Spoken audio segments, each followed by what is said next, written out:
so many doctors, Dr. Bright, don't realize that every human cell that's ever been studied has something called a sodium-iodide symporter on it.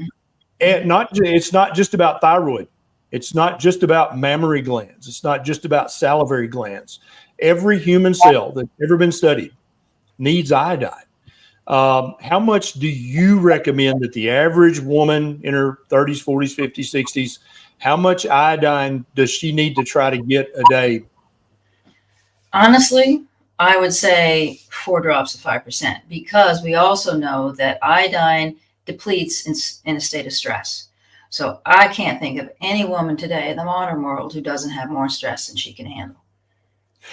A year or two back on Twitter, I tweeted, there is no such thing as iodine allergy in human. You may have reacted to iodinated contrast media. You may have reacted to seafood, but you are not allergic to iodine.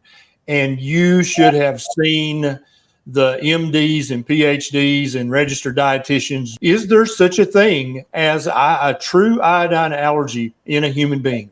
No, there is not. As we spoke about, the receptors are taken, or you can actually have an inflamed thyroid. It's one of the signs if somebody has a nodule. You'll have a reaction to the iodine, not because you don't need it. It's because you needed it yesterday.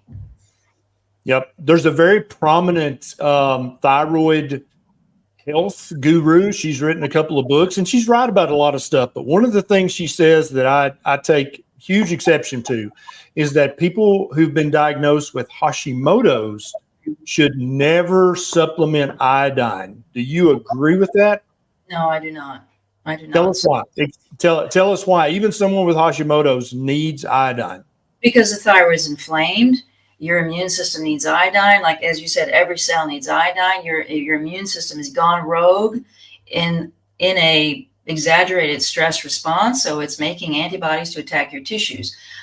Avoiding iodine is just going to make that inflammation worse. They actually documented that Hashimoto's got worse in the US when they started using iodized salt. So iodized salt has crappy iodine in it and not enough. So actually they saw that there was a rise in Hashimoto's cases in the US when they added sodium-iodide to salt. Yep. And the iodized salt basically they designed it to have just enough iodine so that it would keep you from having a large goiter. Back around World War I, that's when that happened, because so many of the young guys they wanted to recruit to send to war had a huge goiter in Minnesota, Wisconsin, Illinois, and places like that called the goiter belt.